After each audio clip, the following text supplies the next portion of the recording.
Grüß dich. Herzlich willkommen. Ich freue mich, dass du mich wieder an meinem Lagerfeuer besuchst.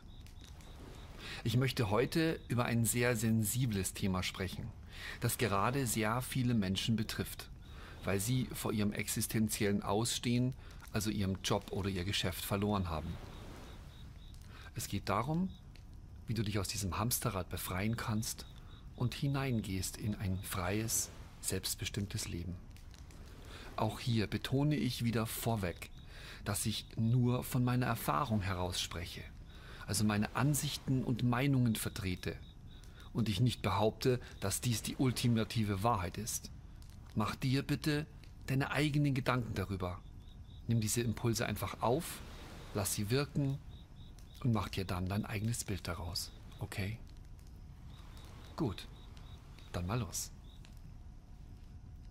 Bist du ein normaler Mensch? Hast du dich ganz brav in die Gesellschaft eingegliedert? Schwimmst du mit der Masse mit und tust immer das, was man dir sagt, ohne es zu hinterfragen? Stellst du auch immer deine Wünsche hinten an und arbeitest dich erst für andere auf? Wenn du so ein normaler Mensch bist, dann entzieht dir mit großer Wahrscheinlichkeit dein Leben oder genauer gesagt deine alltägliche Lebenssituation nach und nach Energie. Es saugt dich aus und nimmt dir immer mehr von deiner Essenz, also von dem, was du wirklich bist und was dich ausmacht. Dein alltägliches Leben verhindert, dass du zu dir selbst findest und in deine Kraft kommst, indem du in permanenter Beschäftigung gehalten wirst. Du hast Stress in deinem Job, hast Geldsorgen. Reicht das Geld noch für die Miete oder das Allernotwendigste? Kann ich die Kinder noch versorgen? Dann kommen vielleicht noch gesundheitliche Probleme dazu. Und obendrauf dann noch die Angst vor Krieg, vor Terror, vor der Klimaerwärmung und aktuell gerade natürlich die Angst vor einem Virus. Oh, und den Alienangriff darf ich natürlich auch nicht vergessen. Du wirst in der Schule vollgestopft mit Wissen, das dir im Leben überhaupt nichts bringt. Mit Grammatik, mathematischen Formeln oder langweiligen Gedichten. Interessante Themen wie Geschichte oder Biologie werden so zerstückelt und in Form gebracht, dass selbst dieses interessante Thema langweilig ist.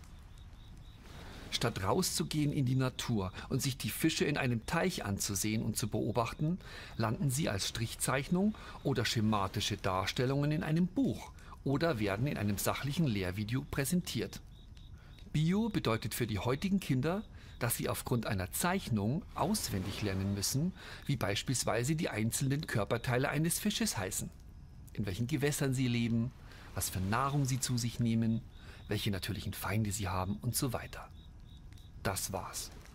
Sie sitzen in einem großen Klassenzimmer vor einem Buch oder Heft und sollen so die Natur kennenlernen. Finde den Fehler. Glaubst du wirklich, dass Kinder gut lernen können, wenn sie keinen Spaß dabei haben und sogar dazu gezwungen werden? Glaubst du, dass Notendruck und Angst ein guter Motivator ist, um besonders gut zu lernen? Hast du dich mal gefragt, warum die Schulzeit zwischen 9 und 12 Jahren dauert? Glaubst du wirklich, dass es so viel wichtiges Wissen gibt, dass die Kinder einfach diese Zeit brauchen, um all das zu lernen, damit sie auf das Leben optimal vorbereitet sind? Es gibt in anderen Ländern, zum Beispiel in der Schweiz oder in Russland, Schulen, die bringen den Kindern in nur 2 Jahren mit Spaß, Projektarbeiten und vielen Ausflügen in die Natur das gleiche Wissen bei, das sie bei uns in 10 Jahren lernen. Sogar noch viel mehr, da sie auch Dinge lernen, die sie wirklich für ihr Leben brauchen können. Und zwar nicht theoretisch, sondern praktisch.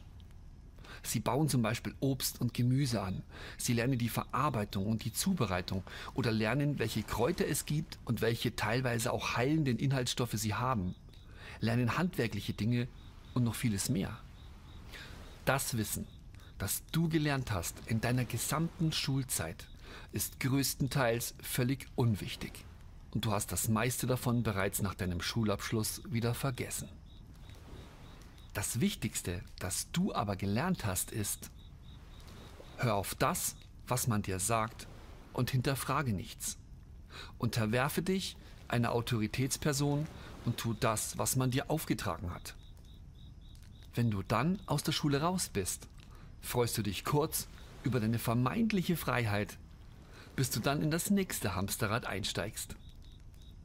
Entweder gehst du auf die Uni und studierst etwas, oder du machst eine Ausbildung. Früher oder später landest du aber in einer Firma oder Institution, hast einen Vorgesetzten und tanzt nach seiner Pfeife. Und selbst wenn du selbstständig bist, kommst du aus diesem Laufrad nicht heraus. Du wirst beschäftigt und gesteuert mit sinnlosen Dingen wie Steuererklärungen, Regeln, Vorschriften und Gesetzen. Aber brauchst du das alles wirklich? Bist du nicht in der Lage, ohne diese Dinge zu überleben? Brauchst du immer eine schützende Hand, die permanent auf dich aufpasst, dich kontrolliert und dich maßregelt, wenn du mal was falsch gemacht hast? Kannst du nicht eigenverantwortlich und selbstbestimmt frei leben? Glaubst du wirklich, Gott hat dich als unvollkommenes Wesen erschaffen, das gleich nach der Geburt erstmal eine 6-fach-Impfung braucht, damit es nicht krank wird? Kommt dir das alles nicht ein bisschen seltsam vor? Diese und viele weitere Dinge machen doch im Grunde genommen nur eins: Sie entziehen dir Energie, Lebensenergie. Sie blockieren dein wahres Potenzial, lenken dich ab und überfluten dich zusätzlich noch mit Informationen durch Fernsehen, Radio und Social Media, damit du nicht merkst, dass du eigentlich viel, viel mehr bist, als du denkst. Was glaubst du, was passiert, wenn du mal 4 Wochen ohne Fernseher und Handy verbringen würdest? 4 Wochen lang gesunde, vollwertige Nahrung essen und sauberes Wasser trinken. Jeden Tag spazieren gehen im Wald, am Strand oder in den Bergen. Jeden Tag im Hier und Jetzt leben. Nur auf dich schauen, auf das, was du tun möchtest, und es dann, wenn die Möglichkeit besteht, sofort tun. Deine Angst würde verschwinden und eine Flamme in dir, die bisher nur winzig klein ist, würde wachsen und ein großes Feuer in dir entfachen. Dieses Feuer ist dein wahres Ich, deine wahre Kraft, dein Potenzial, und es fördert Talente in dir zum Vorschein, die du wahrscheinlich nicht für möglich hältst. Es ist so, als wenn du von einem erhöhten Hügel aus auf den vorbeifließenden Informationsstrom blickst. Du kannst dich und dein Leben plötzlich ganz neutral, wie ein Zuschauer, betrachten. Ganz ruhig und gelassen, ohne gleich wieder mitgerissen zu werden. Was passiert denn, wenn du deinen Job verlierst oder dein Geschäft pleite geht? Du fällst aus dem Hamsterrad raus. Du landest in einer Grube, die sich für dich im ersten Moment wie die Hölle anfühlt. Denn du hast natürlich Angst, in Zukunft nicht mehr genügend Geld zu verdienen und dann irgendwann vielleicht als Obdachloser auf der Straße zu verhungern oder zu erfrieren. Mal abgesehen davon, dass dieses Szenario mit größter Wahrscheinlichkeit niemals eintreffen wird. Wer oder was stirbt denn wirklich jetzt? Also in der Gegenwart. Ist es vielleicht nur eine Illusion? An dem Punkt, wo du nicht mehr weiter weißt, wenn dir dein Verstand keine Lösung mehr zusammenkonstruieren kann, an dem Punkt, wo nur noch eine Leere ist, bietet sich für dich eine riesengroße Chance. Die Chance, alles mal loszulassen, was war. Nach innen zu gehen und sich mit dir selbst zu beschäftigen. Dich zu erforschen. Was bist du für ein Mensch? Wo kommst du her?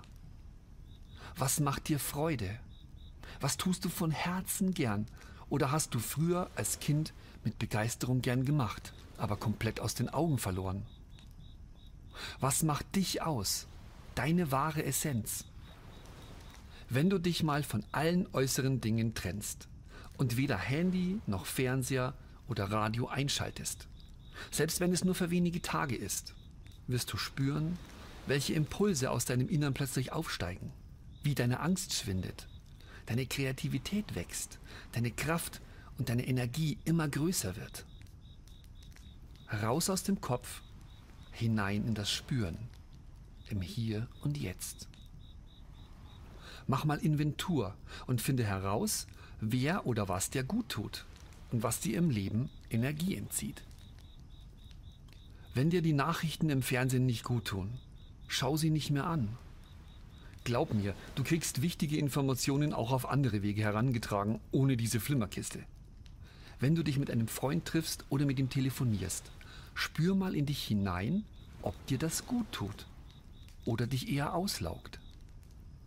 Sortiere ganz bewusst nach und nach alles aus, was dir Energie nimmt, und konzentriere dich auf deine Stärken und auf das, was dir Energie gibt.